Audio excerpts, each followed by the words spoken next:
In this lecture, I will show you how to apply Ampere's law to calculate the magnetic field due to some current configurations with symmetries.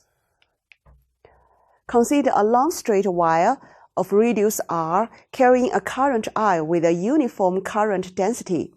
We wish to find the magnetic field everywhere. In this case, we have two regions.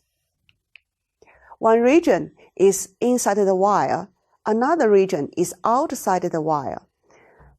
Based on our analysis on the magnetic field lines of a long straight line, we expect that the magnetic field lines to be circles concentric with the central axis of the wire. Due to the symmetry of the magnetic field lines, we could apply Ampere's law to solve for B. Then how to choose our Amperian loop? We know that the magnetic field on the circles of the same radius has the same value and the direction is tangent to the circle at each point. Therefore, it's convenient we choose a circle of radius r as our closed loop. For the region outside the wire, r is larger than radius r of the wire. We write the expression of Ampere's law. Notice that both ds and b are tangent to the circle. b dot ds is bds. b is constant and could be removed out of the integral sign. The product of the line integral of ds equals 2 pi r. The total current encircled by the loop is I. We solve for B. For the region inside the wire, we could also apply Ampere's law to evaluate the magnetic field. Likewise, we choose a circle with a radius r less than uppercase R. In this case, the net current I prime passing through the plane of the circle is less than the total current I, and we need to find I prime encircled by the loop. Since the current is uniformly distributed through the cross-section of the wire, we have this one.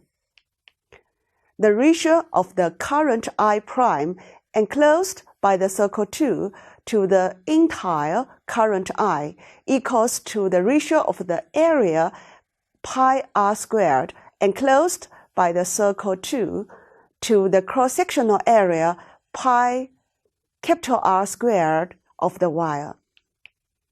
Solve for I prime.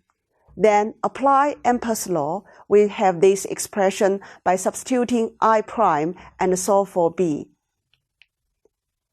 This is a plot of magnitude of the magnetic field versus R for the wire. We see that the magnetic field is 0 at the center of the wire and increases linear with R inside the wire.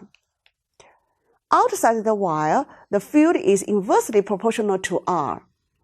We notice that the magnetic field has the same value when R is equivalent to the radius of the wire, capital R, indicating that the magnetic field is continuous at the surface of the wire. Let's see the next example. A solenoid is a long coil of wire wound in the form of helix. The figure shows the magnetic field lines of a solenoid carrying a steady current I. The net field is the vector sum of the magnetic field produced by all turns. If the turns are closely spaced, each turn can be approximated as a circular loop. The pattern is similar to that surrounding a bar magnet.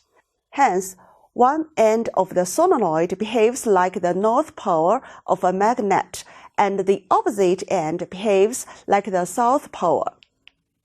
When the length of the solenoid increases, the interior field becomes more uniform and the exterior field becomes weaker. If the turns are closely spaced and the length is much greater than the radius of the turns, the interior field is uniform and the field outside the solenoid becomes 0. This is the case of an ideal solenoid which we are focusing on. We could apply Ampere's law to calculate the magnetic field inside an ideal solenoid. The cross-sectional view of an ideal solenoid is shown in this figure. The key step is to choose a suitable path as our closed loop. Please look at this figure. We consider a rectangular path of length L and width W and traverse the path in a counterclockwise direction. There are 4 sides. The line integral should be equal to sum of integral over each side of the rectangular path. We notice that the contributions along the side 2 and side 4 are 0 because B is perpendicular to ds. In addition, B equals to 0 along side 1 because the magnetic field is 0 outside the solenoid. Therefore, only side 3 gives a contribution to the integral. The right side of the equation involves the net current I passing through the area bounded by the path of the integration. In this case, the total current enclosed by the Ampere loop equals the current through each turns times the number of turns. If n is the number of turns in the length L, the total current passing through the rectangular is Ni. Therefore, applying Ampere's law, we have this one by noting that B is uniform and parallel to ds. Solve for B and get this one, where lowercase n represents the number of turns per unit length.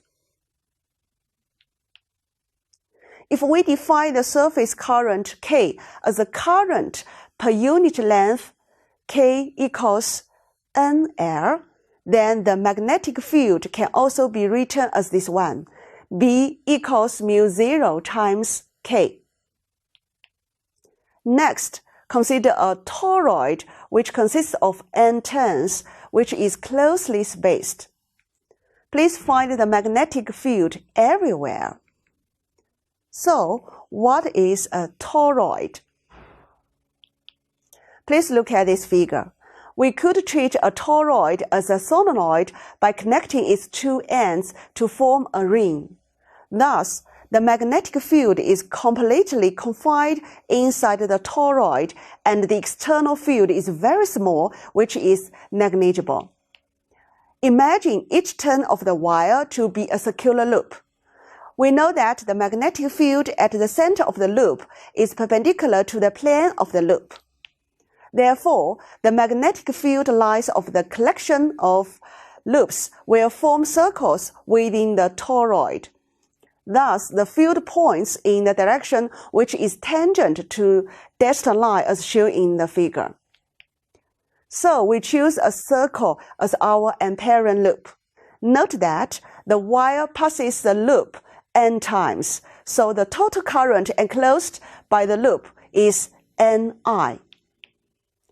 Based on the analysis above, we could apply Ampere's law and give this expression by noting that the wire passes the loop n times, where r is the distance measured from the center of the toroid.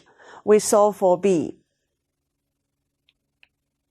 From the result, we could see that the magnetic field of a toroid is different from one of the solenoid. The magnetic field inside the toroid is non-uniform and decreases as 1 over r. Above examples showed us the application of Ampere's law to evaluate B with a certain symmetry, which is analogous to Gauss's law that is used to calculate E with a certain symmetry. Then how about the surface integral of B over the entire closed surface? In the next lecture, we are going to explore it.